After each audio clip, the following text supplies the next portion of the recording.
Ai, que calorzinho. Bom dia, pessoal. Tudo bem? Eu tô falando bom dia de novo, que agora tá gravando. Ai, que saudade de todos vocês. Deixa eu ver a fotinho de vocês. Amanda, tá aí, legal. Oi, Rebeca. Oi, Bianca. Oi, Gi. Oi, Renata. Oi. Nathalie já tinha dado oi pra Nathalie. Muito bem. Antes de mais nada, sejam bem-vindos a 2021. Tomei nossa vacina logo e parece que agora a gente é do grupo prioritário, né? Todo mundo do grupo prioritário, né? Mas tomara que a gente volte a se encontrar logo, né, presencialmente. Tem algumas notícias para falar para vocês. A primeira delas é que nós temos 4 horas e meia faltando na nossa carga horária de postes, somente isso. E essas 4 horas e meia elas estavam sendo imaginadas no ano passado, quando fiz o planejamento das aulas, para que a gente fizesse as provas presenciais. Né? Então, a gente faria, né, pegaria 2 dias para fazer uma prova, dava um intervalo e faria outra. Só que o Conselho Universitário da UEPG vetou nosso retorno presencial, pelo menos até abril. Você já sabe disso, né? Então, a gente não tem mais a possibilidade de fazer prova presencial. Isso me levou a algumas dúvidas, na verdade, né? O que fazer com vocês, né? Porque nosso conteúdo, propriamente dito, já foi tudo, né? O que faltaria seriam atividades práticas, que não vai rolar, né? E como ele também não pode fazer a prova, né, presencial, eu fiquei bastante, né, empenhado nesses últimos dias para saber o que fazer, né, com essa carga horária. Eu conversei com a Nathalie nisso, né? Falei para ela, estou há 2 dias de começar as aulas e não sei o que eu vou fazer. Na verdade, a minha dúvida maior, ela se relaciona em relação a como avaliar vocês, né? Porque a minha ideia era fechar o módulo em 10 e mais uma prova valendo 10. Duas provas, no caso, né? Como não vai ser possível, vou ter que passar mais uma atividade para vocês agora para a gente conseguir fechar a nota. Né? Eu peço desculpas para vocês, mas vai ter que ser, não tem outra opção, na verdade.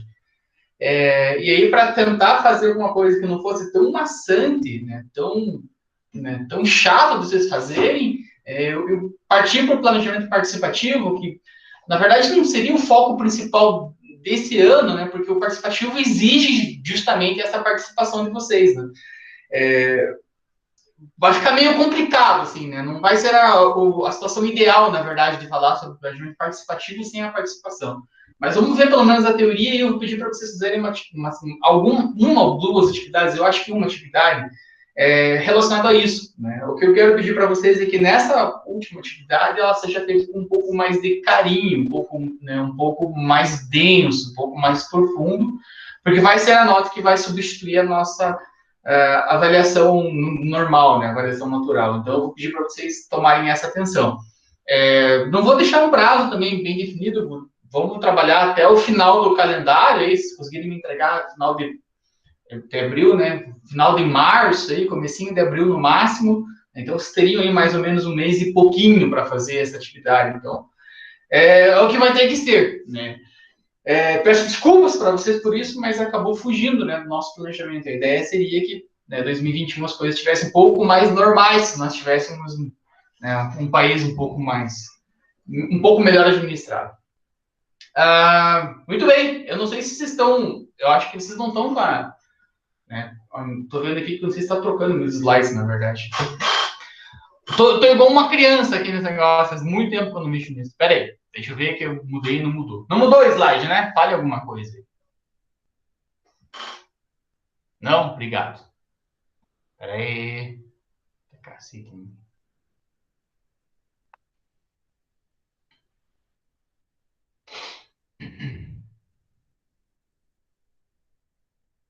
Estavam com aula agora ou não mais? Tá.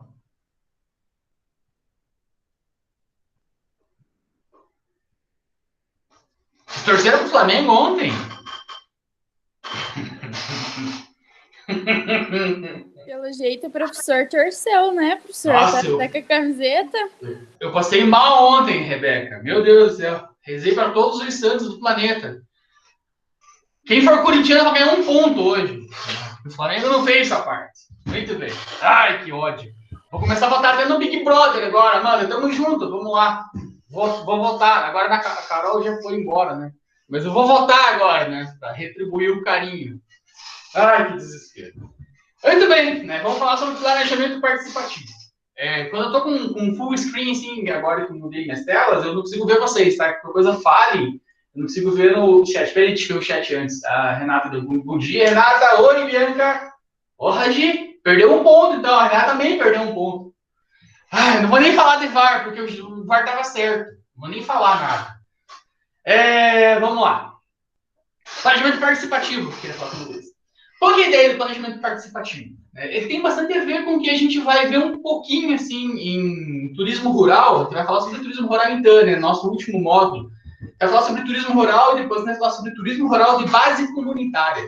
Esse base comunitária, ele tem bastante a ver com esse planejamento participativo, porque ele pressupõe, que a comunidade, seja o ponto focal de tudo isso. A gente falou um pouquinho, inclusive, sobre comunidade nas aulas presenciais lá no começo do ano. Então, eles são agentes ativos, eles são as pessoas mais importantes do processo. Então, o planejamento participativo vai vivenciar essa visão holística da coisa. Só que aqui não está falando só sobre o rural, está falando sobre o planejamento como um todo. Então, tem algumas coisas aí, alguns elementos que chamam a atenção para nós. Então, o primeiro deles, depende de vontade política.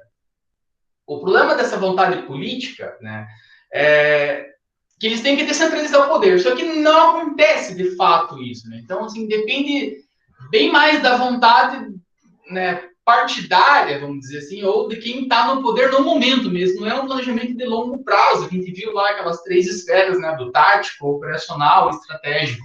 Não é aquele estratégico de longo prazo, porque muda o governo e acaba se desfazendo as coisas. Então, é bem complicado isso. Então, o poder público tem que abrir mão mesmo do processo de decisão, dando instâncias para que isso, de fato, possa acontecer. Só que essa descentralização ela tem que ser sustentável. Não pode simplesmente o Estado abrir mão de tudo, deixe que se exploda, eles que se virem lá. Estou sendo o mais participativo possível. Tinha uma época aqui em Ponta Grossa que tinha bastante disso, faz um tempo já isso, não lembro quantos anos, acho que era o Pérez, o prefeito ainda, em que tinha algumas verbas assim, específicas para a melhoria de bairros, então ele descentralizava, tipo, cada bairro lá tem sua associação de moradores, e aí essa associação de moradores decide aonde vai ser aplicado o recurso do bairro, por exemplo. E aí eles decidiam. A gente quer aumentar a escola, a gente quer asfalto, a gente quer, sei lá, não sei. Eles que decidiam. Isso pode acontecer e acontece, de fato, bem. Só que o Estado não pode abrir mão 100% desse processo. O Estado tem que estar ali para regular as coisas. A gente vê que essa coisa de descentralizar, de tirar da mão do Estado algumas coisas e dar para outros lugares, a gente tem problemas principais em relação à transferência de poder para a iniciativa privada. Esse é um problema bem grande. Então, a gente tem o Estado está se desfazendo de muita coisa, o que, na minha opinião, não é ruim, de fato, mas não há uma legislação específica. A gente tem um exemplo muito bom, na minha opinião, que é em relação à telefonia. Então, há muito tempo atrás, para ter um celular era caríssimo, as ligações eram muito caras, para ter o aparelho em si, você tinha que entrar numa fila lá, ficava anos lá esperando a sua vaga, digamos assim, para ter o celular. Era péssimo, era horrível. Foi vendido, foi privatizada a telecomunicação. Na minha opinião, a comunicação de telefones, mas ficou muito melhor. Tem pessoas que acham que não, que está ruim ainda. Tem o professor Marcelo Chimin, lá da Federal do Litoral, por exemplo, ele é um cara extremamente contrário a esse tipo de coisa, inclusive com a telefonia. E a gente tem alguns exemplos muito ruins, tipo as nossas estradas pedagiadas no Paraná. Então, não precisa nem comentar muito. Então, tem que ter essa descentralização, mas com um ordenamento, com uma sustentabilidade bastante atuante mesmo. Assim. Não pode deixar simplesmente ao Deus dará. Então, tem que ter um cuidado bem grande em relação a isso. Além disso, para que isso de fato aconteça, a gente precisa ter mecanismos de consulta permanente. São aquelas reuniões, então você pode ter fóruns locais, regionais, estaduais, e vai crescendo cada vez mais. A gente vai ver, acho que já no próximo slide, que quanto maior é o espaço territorial, mais complicado isso se torna. Mas você tem que ter esses espaços. Se você quer que as pessoas participem, você tem que dar espaço para que as pessoas possam lá mostrar as suas opiniões. Um desses mecanismos de consulta permanente está acontecendo agora na UEPG. Né? Vocês devem ter recebido um e-mail, se não receberam, né, está errado, sobre um questionário gigantesco da CPA, que é a Comissão Própria de Avaliação da UEPG. Esse é um mecanismo permanente, todo ano ele acontece. Então, vocês podem colocar qualquer coisa, absolutamente qualquer coisa. Vocês vão perguntar, só que é um questionário gigantesco, né? Então, as pessoas, às vezes, têm preguiça de responder, esse é um problema. Mas vocês colocam lá que, né, o professor não presta, o professor é bom, que as pias do banheiro estão entupidas, que não tem segurança, que a sala dela é muito quente. Enfim, vocês colocam o que vocês quiserem. Então, é um espaço, né, para que você consiga, né, ter a tua voz ouvida. Então, a UEPG, ela se vale desse planejamento, digamos, participativo para saber onde ela vai investir no que vem. Você sabe que as torneiras dos banheiros não estão funcionando, que as janelas não fecham. Então, em tese, né, eles vão compilar essas respostas e, a partir, né, dessa análise, eles vão começar a investir nos pontos principais que tem maiores problemas em relação a isso. Né? De novo, né, o problema disso é que geralmente a gente não faz isso, né? A gente não está muito preocupado com isso. A CPA tem, acho que umas 2 ou 3 semanas que eles estão mandando e-mail assim, pedindo, por favor, responda o negócio. Então, é complexo, é difícil isso, né? Então, é um espaço em que nem sempre as pessoas querem, de fato, né, serem ativas, né, serem ouvidas. Além disso, né, quando se fala em representação social, essa representação ela é ampla mesmo. Né? Então, você não pode fechar no teu grupinho, o que é um pouco complicado para muita gente. Né? Às vezes, a pessoa é mais liberal, a pessoa é mais social, enfim, cada um tem as suas, né, os seus dogmas, né, as suas ideias, né, embutidas em si. Então, às vezes é meio complicado você debater com uma pessoa que é justamente o contrário do que você pensa, né? Então, sai faísca, as pessoas brigam, né? E aí é um pouco mais difícil. Parece que nós não temos essa maturação, assim, intelectual ainda de discutir com o contraditório sem querer matar o contraditório, né? Só você ouvir ele e tentar, né, ou persuadir a pessoa, ou também entender os lados dela, de repente mudar a sua própria opinião, que é bastante válido, né? Mas não acontece.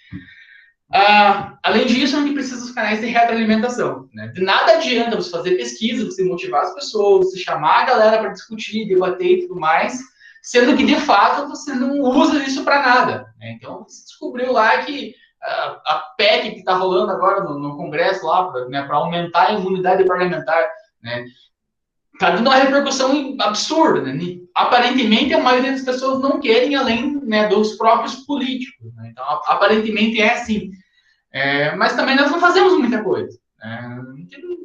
Duvido que alguém de nós aqui tenhamos mandado e-mail lá para o deputado que vocês votaram, né, que nós votamos, né, cobrando o posicionamento dele.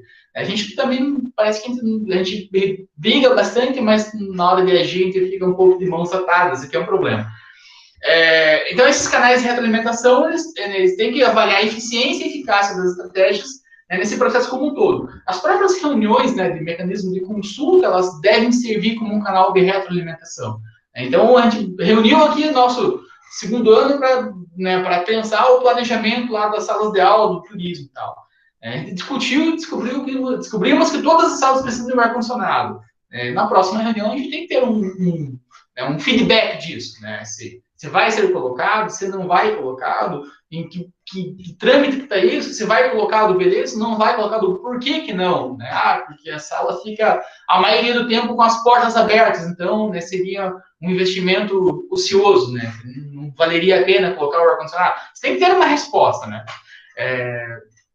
De um jeito ou de outro, né? E colocou o ar-condicionado, resolveu o problema agora ou não? Então, você tem que ter essa retroalimentação o tempo todo. Então, esses fóruns, né, esses encontros, assim como vocês querem chamar, eles devem servir também para isso, né? Esse é um processo, né, a gente já viu lá no básico do planejamento, lá que é um processo que não termina nunca, é um processo, né, que é um círculo mesmo, né? Ele sempre reinicia e, né, a ideia é que as coisas, ao longo do tempo, fiquem cada vez melhores, né? É o que, de fato, deveria acontecer com o planejamento. Muito bem, estou falando bastante, né? Vocês não falam nada também. Sobre o planejamento, né? Ele necessita a participação de todos os setores da sociedade.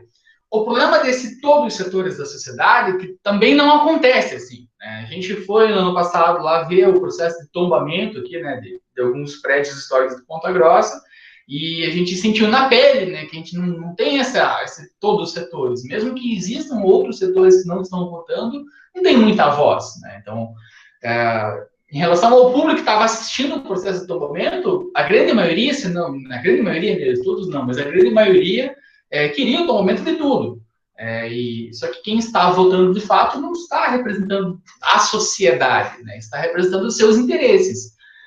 E assim, puta, é ruim, é foda, a gente fica putaço com isso, mas vamos pensar também que nós, o turismo, também não estamos muito preocupados com outras coisas, né? Então, a gente não está preocupado lá se, sei lá o que a gente vai estar preocupado, se a zona rural de Ponta Grossa não está asfaltada, né? E a associação, né, rural da cidade está brigando, nós também não estamos muito preocupados com isso, a gente está deixando de dar, não é nossa alçada, né? A gente se preocupa mais quando tem algum impacto direto na nossa vida, né? Então, aí sim a gente se preocupa. A gente vai, né, sinalizar as cidades, atrativos turísticos de Ponta Grossa e tudo mais, lá, a associação lá dos produtores rurais não vai se meter, eles não estão preocupados.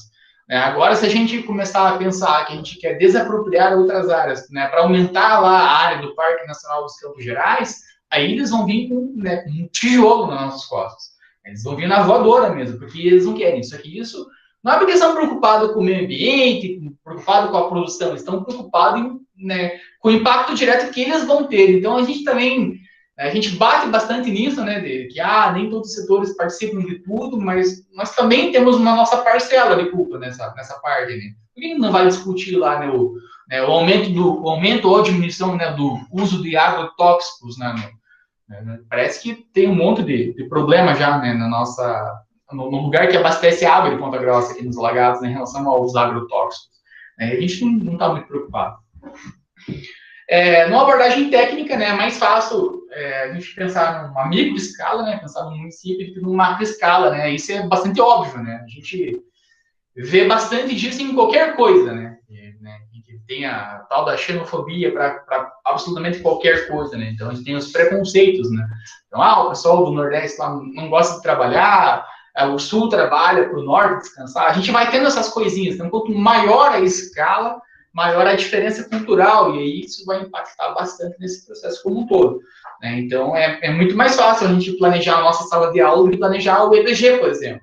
Para quem acompanhou as últimas discussões que tiveram sobre retornar ou não presencialmente no EPG, ficou muito evidente isso, né? O pessoal da saúde queria voltar assim de qualquer maneira, os alunos principalmente.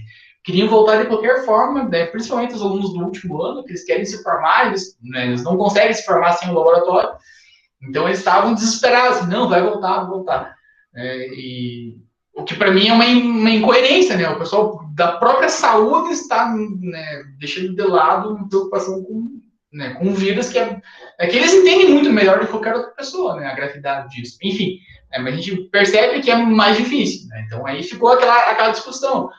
O centro pode ficar à distância, o campus não. Então, ficou essa retardadice em relação a essa micro e macro escala. Veja que nem é tão grande assim, né? Não estamos nem falando de um município, estamos falando só de uma instituição. Então, é complexo, é bem difícil isso. Além disso, né, a gente tem que contemplar as aspirações e anseios das diversas representações sociais. Nós temos por padrão, assim, por discurso de autoridade, entender que quem tem mais estudo, quem é mais importante, vamos colocar entre aspas, importante, tem uma voz ativa bem mais forte, né? E isso de fato acontece. Né? Faz uma reunião lá, entra lá, né, um senhorzinho lá que não está sabendo articular bem as ideias dele, tem um discurso muito simples, a gente passa o trator por cima do cara, né? Tipo, a tua opinião não importa, é um cara que não está pensando na visão holística, né? Não está pensando no todo, né? Então a gente passa por cima. Então esse é talvez o principal problema, na minha opinião, né? Você, né, trazer a opinião de várias pessoas e conseguir articular elas. Eu não sei, aqui onde eu moro, nem sei se existe uma associação de bairro, uma associação de moradores, não tenho a menor ideia. O que é um erro, né? A gente está participando disso. Para quem mora em condomínio, né? Quantos de nós, né, participamos das reuniões de condomínio? Então, é um saco, é um chute, né? A gente não está preocupado. E quem está no campo majoritário acaba decidindo por todos, o que é um grande problema, né? Então, a gente tem que ter esse cuidado bem grande. Em relação aos benefícios, né? Quanto tempo já foi? 22 minutos. Em geral, né, as pessoas, né, que podem se beneficiar do turismo, né, tendem a valorizar a implantação da atividade. Vamos pensar num caso bem concreto aqui no Paraná, né? A gente tem uma estrada que liga, né, o eixo urbano até Guaraqueçaba, uma estrada horrível, uma estrada horripilante, vocês irem de carro até Guaraqueçaba é terrível. Não sei como está lá, a Nathalie pode dizer para nós se está a mesma coisa ou não, né? Mas quando eu fui para lá de carro era terrível, tinha que andar devagarinho e tal, não tinha a menor possibilidade. Asfalto é a mesma coisa. Tá do mesmo jeito, né? Então é bem difícil de ir de carro para lá. Né? Vamos pensar aqui, para quem está em Guaraqueçaba, né? Para quem é do setor produtivo do turismo, vamos pensar que a gente tem uma pousada lá, alguma coisa assim, a gente quer facilitar o acesso, a gente quer mais pessoas lá. Né? Só que com mais pessoas lá, talvez pro meio ambiente não seja tão legal assim. Não sei, talvez comece a impactar a coisa de uma forma diferenciada. Isso pior, né? Em Noronha tinha um caso bem parecido com isso, né? Claro que não é asfaltar para chegar até Noronha, mas Noronha tinha um problema bem grande em relação aos cruzeiros, né? Principalmente os cruzeiros da CVC. Que a CVC é uma agência um pouco mais popular, vamos dizer assim, então eles tinham alguns preços mais convidativos, e aí tinha o cruzeiro pela costa brasileira e esse cruzeiro parava em Noronha. Os próprios ilhéus de Noronha odiavam o cruzeiro, né? Eles falavam assim, chegou o Pinheirinho, né? Que é aquele navio gigantesco e tal, cheio de luzes, né? E a galera descia tipo gafanhoto, assim, na ilha, né? Desesperado, né? Então era bem complicada a coisa, né? E aí Noronha proibiu, né? Não sei como que tá agora, não tenho a menor ideia ainda agora. Mas Noronha tinha proibido, né? Cruzeiros, né? Atracassem na ilha por causa desse impacto. O impacto estava muito grande. De novo, né? Se eu sou empresário lá, eu quero pessoas, né? Só que se as pessoas estão, né, destruindo o que eu tenho para oferecer, não vale a pena, assim, né? A gente acaba quebrando a roda da sustentabilidade. Então, talvez Guaraqueçaba fique num ponto próximo disso, né? Então, as pessoas chegando de barco lá, né, eu acho que é num menor volume, as pessoas indo de carro, mas também, tem um carro muito rebaixado, um carro novo e tal, a pessoa evita ir por ali, então, né? Então, aí vocês têm que pensar, né? O que vocês querem para o lugar que vocês estão planejando. Se a ideia é encher de visitantes, né? Vamos facilitar esse acesso. Se a ideia é manter as características que está trazendo atratividade, talvez seja tão interessante assim. E aí vocês vão ter casos, né, de um monte de exemplo para vocês pensarem nos dois lados, né? A costa da Bahia, principalmente, né, tem alguns lugares ali que foi, né, acabou o lugar, né, por causa desse fluxo tão grande assim. Aí você tem que pensar num outro tipo de turismo, né? De repente agora, mas o ambiente não funciona mais, eu vou pensar num turismo de balada, num turismo, sei lá, de rave, de compras, não sei, alguma outra coisa que não esteja ligado necessariamente à contemplação da natureza. Então, isso vai depender do que vocês estão pensando, de fato. As pessoas, né, com maior envolvimento no processo vão ter mais, né, benefícios disso, né? É bastante óbvio isso, né? Pense que os deputados lá não estão votando lá para mudar a imunidade parlamentar deles, pensando na população, né? Em nós que vamos ser os próximos deputados lá. Eles não estão preocupados com isso, estão preocupados com eles mesmos. Então, é bem direta essa relação, né? Quanto que eu vou me beneficiar disso? Isso funciona para bastante coisa, assim, bastante coisa mesmo. Tinha um tempo atrás que a gente estava discutindo sobre poder ou não as pessoas terem porte de arma. E aí foi uma discussão tão grande que levou a um plebiscito, né? O Brasil fez um plebiscito sobre o que a população achava, se poderia liberar ou não. E a opção de que sim, as pessoas podem ter arma foi vencida. Isso um tempão atrás, já, tipo uns 10 anos, talvez mais. Né? E aí você teve uma discussão bem grande, né? Alguns movimentos contrários, que violência não, aquelas pessoas, né, um movimento mais pacífico, entendendo que quanto mais arma a população tiver, mais violento o país fica, e outras pessoas fazendo justamente o contrário, que não, né? Que a questão não é o ter ou não uma arma, é que o ladrão, antes de pular na minha casa, ele vai imaginar que talvez eu possa ter uma arma, então isso poderia inibir.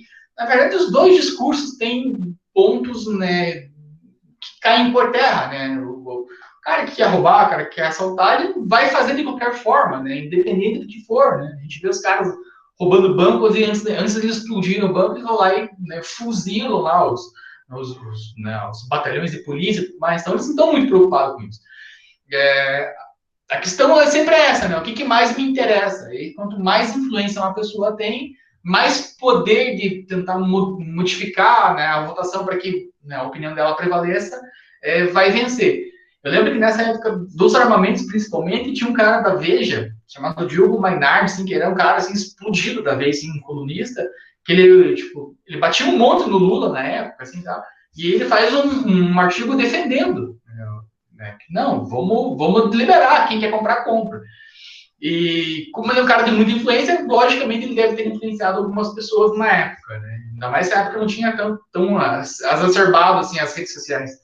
E depois foi descobrir que o pai dele era um colecionador de armas. Então, se a votação contrária, né, ao porte de armas tivesse sido ganha, né, o pai dele seria um prejudicado, digamos assim. Não dá para dizer se ele escreveu o texto pensando no pai dele ou não, mas, enfim, você começa a repensar. Né? O caso da Lava Jato agora, aí, que estamos, né, com uma outra visão em relação à Lava Jato. Né? Lava Jato era a salvadora do planeta. Agora parece que não era tão bem assim, né? Parece que eles também estavam preocupados com o impacto que eles iam causar para eles mesmos, né? Então é difícil, né? É muito difícil vocês ficarem alheios a um processo, né? Eu dizer para vocês aí que eu não quero que os professores estejam na frente na fila da vacinação, eu estou mentindo, né? Eu quero porque eu vou ser beneficiado desse processo. Então é bem difícil, né? É bem difícil vocês pararem, né? E pensarem no todo sem se colocar no lugar, né? Enfim. No caso do turismo, né? Eu já passei essa parte ou não? Não, né? Não sei se eu já passei essa parte. Eu estava falando sem slide. Não sei. Me responde se já viram esse slide ou não, por favor. Não? Sim? Não? Não. Obrigado, Alana. É só voltar que eu me perdi agora.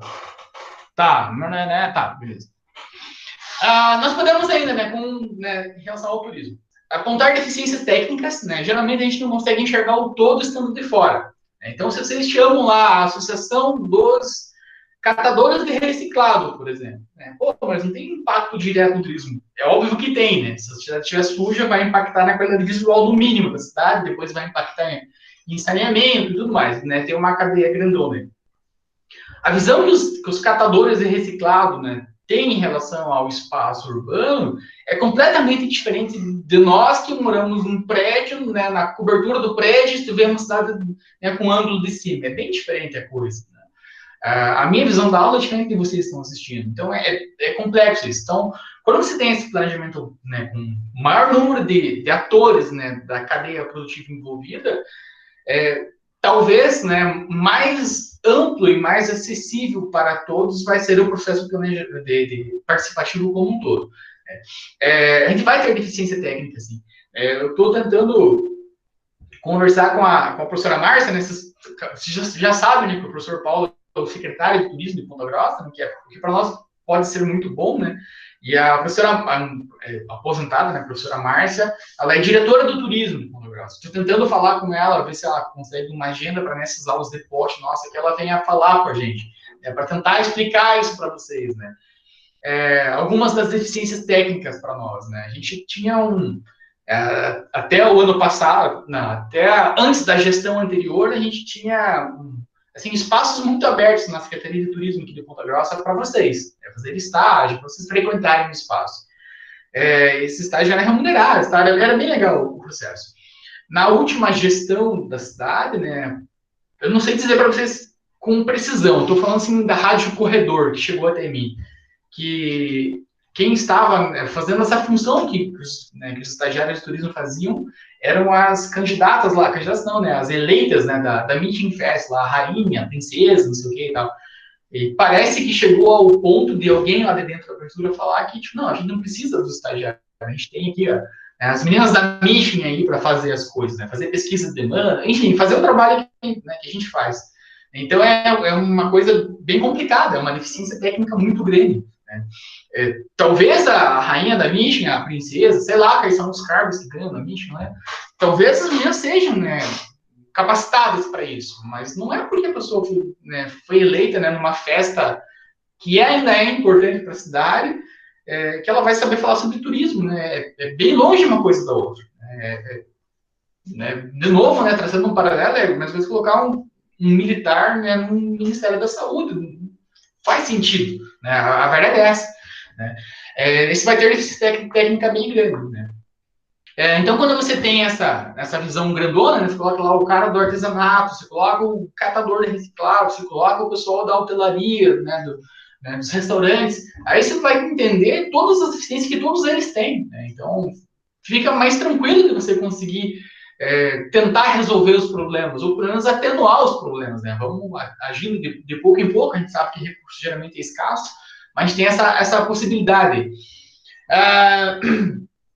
Além disso, a gente acaba estimulando a participação, né, direta e indireta das pessoas, né, nas atividades vinculadas ao turismo, o que é fundamental. Né? Então, quando a gente fala de colegiados, né, de coisas maiores, né, então você não tem só o pessoal do turismo discutindo ali, você vai ter o pessoal do direito junto, vai ter o cara da saúde, o cara da infraestrutura, todo mundo vai estar trabalhando junto. Então, pô, a gente quer asfaltar daqui até lá o buraco do Padre, que vai ficar fantástico, vai ficar legal e tal. Mas o cara da infraestrutura fala, mas a gente tem um problema muito grande lá na área urbana da cidade, tem pessoas que não conseguem sair de casa quando chove, né? A ambulância não chega. O que é mais importante? Então a gente vai começar a discutir o que é mais importante. Né? Para o cara da saúde vai ser sempre a ambulância, para o cara do turismo vai ser sempre o atrativo turístico, mas você pode chegar no meio termo disso. Né? Então, de repente, não asfalta até o buraco do Pátria, mas a gente faz, né, algum outro trabalho lá que melhore um pouco, pelo menos, a estrada para chegar até lá e aí você vai asfaltar, né, a parte da ambulância, mas não deixar, né, descoberto nenhum dos dois, talvez, não sei, aí vocês vão ter que discutir. Além disso, que proporciona, né, que as leis específicas saiam do papel, né, a gente vai se preocupar um pouco mais com isso. Estão vendo agora em relação à Covid na Europa, né, como a Europa está bem avançada, né, alguns países da Europa estão bem avançados em relação à, né, vacinação, ou estão pensando em criar um passaporte, digamos assim, né, um passaporte de vacina, não sei bem certo o termo disso, mas seria uma espécie de um certificado que as pessoas que já foram vacinadas, elas têm um trânsito livre, né, na União Europeia. Essa é uma legislação específica para o caso que nós estamos vivendo hoje. Né? Ninguém pensaria nisso há 2 anos atrás. Né? Isso proporciona, né, uma discussão bem legal. E aí a gente vai ter esse legado, né? Esse legado do investimento do turismo torna-se comum, né, a turistas e moradores. Então, talvez mesmo que eu não, né, que eu não possa estar na Europa hoje porque eu não fui vacinado, né, mas isso vai facilitar com que os moradores vivenciem as suas cidades. Foi discutido bastante em relação a Veneza, né, depois que a Itália fechou, né, que Veneza ficou limpa, né, os canais de Veneza ficaram todos cristalinos, dá para ver peixinho de volta, um monte de bicho andando na rua e tal. E aí Veneza, eu não vou lembrar de cabeça agora, mas parece que Veneza abriu tipo 10 dias, 2 semanas, não sei, abriu um período em que era só os moradores, né, da Itália, ou de Veneza, não sei bem certo, poderiam visitar a cidade, né, zero de turistas, né, para que as pessoas dali, né, desfrutassem com maior carinho, né, enfim, né, vamos, né, tentar fazer com que as pessoas que ali moram, né, sejam as primeiras beneficiárias desse movimento. Né? Não sei como está a Veneza hoje, não tenho a menor ideia. A Itália, na verdade, é Amazonas, então é bem complicado. Só para terminar esse tópico de hoje, 10h35 já, como a gente pode propor essas formas de planejamento? A primeira delas, a gente promove discussões, tem que ter essa discussão mesmo, né, a gente está falando de participação, e negociações. Então, sempre o que vai ser mais importante para um não vai ser para outro. A gente vai ter que entrar num acordo. Não vai ter como ser 8 ou 80 em maioria das coisas. Né? Então, ou a gente protege o meio ambiente ou a gente vai desmatar tudo para fazer mineração. Não tem mineração com proteção ambiental. Não existe isso. São coisas antagônicas. Então, o que a gente vai fazer? Vamos negociar. Então, aqui é uma área indígena, cara. Aqui isso não mexe, por exemplo. Né? Então, vamos mexer em outro lugar. Você começa a negociar. Ainda que o poder econômico sempre fale mais alto. Com isso, a gente tem a ampliação do apoio comunitário, porque a comunidade passa a ser ouvida de fato. Né? Então, poxa, a maioria das pessoas, né, que moram no centro urbano da cidade, uma área melhor localizada, está muito preocupado com segurança, por exemplo. As pessoas que moram mais afastadas da cidade, né, na periferia da cidade, estão preocupadas mais com acesso e saúde, por exemplo. Então, são coisas diferentes. Né? Quem mora lá no Passo do Pulpo, por exemplo, está bem preocupado porque tem uma ambulância, só algumas ambulâncias que ficam lá o tempo todo. Acho que é uma só, inclusive. Quem mora lá no Alagados está preocupado com rondas, né, constantes da polícia por lá. São poderes econômicos diferenciados. Né? O cara que tem uma casa no Alagados, geralmente ele não mora lá, né? É uma casa de veraneio para ele. Então, claro que ele quer que ali seja seguro. Né? Se ele precisar de um médico, ele tem um carro dele, ele consegue ir para o centro com tranquilidade. Talvez quem mora lá no Passo do Pulpo não tenha essa facilidade. Quando tem essas discussões, você vai ampliar o apoio, as pessoas vão, né, se engajar, e aí isso vai ficar mais fácil para operacionalizar o turismo como um todo. Veja que a gente fala isso geralmente em extremos para vocês entenderem, né, esse processo, né? O cara que mora lá no Jardim América, o cara que mora, eu sei lá qual que é o bairro mais lá, no Caracará, que é afastado da cidade, né? Então são dimensões diferentes, coloca o extremo bem grande, mas essa discussão acontece em âmbitos que não deveriam acontecer, por exemplo.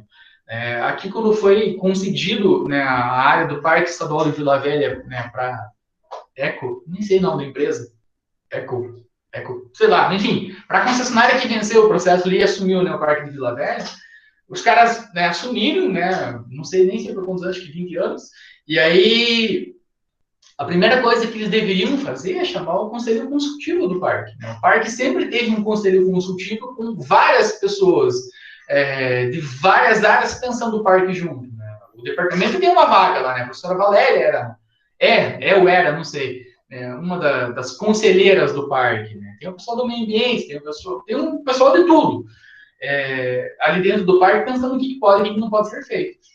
Até uma galera meio chita, assim, na maioria das vezes, né? Que geralmente no Parque Vida Velha nada podia, né? Então era um troço meio chato. Só que a concessionária assume o parque e ela vira as costas para esse conselho. Ela nem pergunta o que o conselho acha, o que o conselho, né, propõe para ela, né? Então é um pouco complexo, né? Você não está trabalhando aí com pessoas, né, que não tem nenhum nível de escolaridade, que é uma galera que tem doutorado. Você está trabalhando tudo uma galera com bastante trabalho, né, com bastante conhecimento para discutir, e ainda assim a concessionária optou, pelo menos no primeiro momento, não sei como está hoje, em não ouvir ninguém, né? A gente vai entrar, a gente vai fazer o que a gente quer, o que é um pouco difícil, um pouco complicado. Inclusive tirou o nome estadual do parque, né? O parque se vende agora como Parque de Vila Velha, não mais Parque Estadual de Vila Velha. Uma coisa que eu notei também, nossa, tá fazendo barulho aí? Uma coisa que pode ter a ver com esse negócio de planejamento participativo ou não no parque lá, é que, por exemplo, nossa, só um minuto. Eu acho que é o meu áudio que tá dando áudio. Deixa eu ver se eu consigo mudar aqui também. Eu tô te ouvindo, mas tá dando tipo uma oscilaçãozinha assim na tela. Eu vou cortar o meu microfone para ver se o problema sou eu.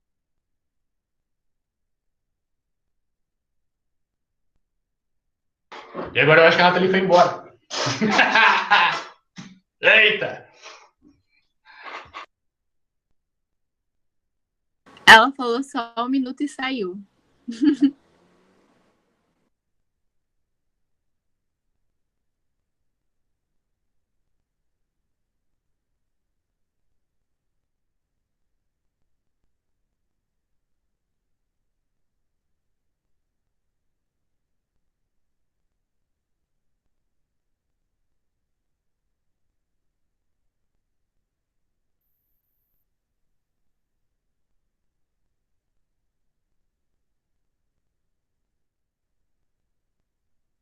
Oi, Nathalie. Eu ia terminar o slide, mas já que você voltou, agora conclua a sua fala.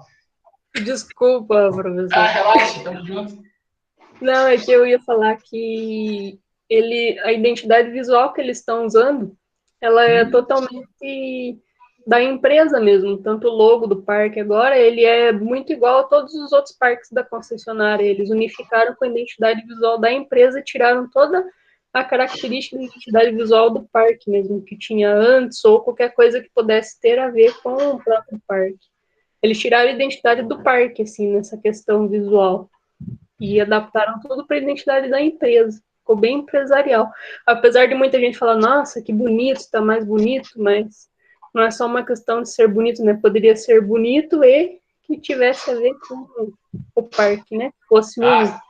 Certeza, certeza.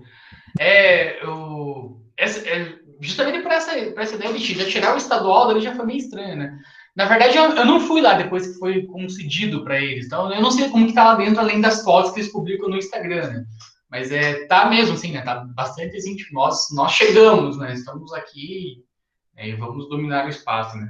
É complicado, né? Bem complicado, né? Então, quando você acaba tirando essa identidade visual, você acaba quebrando a identidade, né, do local, né? Você tem um trabalho sendo realizado ali há alguns anos já, né? O parque de 50, 60, não lembro quando o parque foi realizado, mas tem muitas pesquisas, né? O professor da geografia, principalmente, tem uma porrada de coisa sobre a biologia, tem uma coisa ali que está sendo jogado de lado mesmo, assim, né, para uma visão empresarial. E o difícil disso é que a empresa, eu entendo um lado dela também, né? Tipo, dela dizer que, poxa, a gente investiu e a gente precisa ter retorno, eu entendo esse lado, mas não a qualquer custo, né? A qualquer preço disso. Pessoal, 10h42, eu vou encerrar aqui hoje, tá? Até porque a gente não tem muito conteúdo para finalizar. Eu vou pensar no final de semana nessa estrutura desse trabalho que eu comentei com vocês, e aí a gente volta a falar, acho que na terça, não sei que dia que a gente tem as próximas aulas, para tentar pelo menos acertar assim, o que a gente vai fazer da atividade final, tá? Mas eu vou pelo menos pensar assim, uma estrutura para ver se vocês concordam ou não, para a gente pensar nessa finalização de notas de vocês. Vocês já sabem que por falta vocês não reprovam, mas por nota vocês reprovam. Mas eu acredito que de nota todo mundo está relativamente bem, assim, né? Só quem não fez mesmo que tá zerado. Quem fez dificilmente é uma nota muito baixa.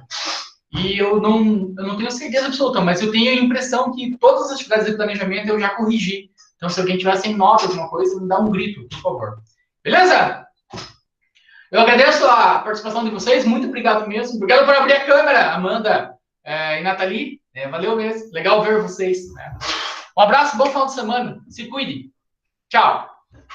Igualmente para você, professor. Tchau. Obrigado, Rebeca. Tchau, tchau. Tchau. Tchau. Tchau. Tchau.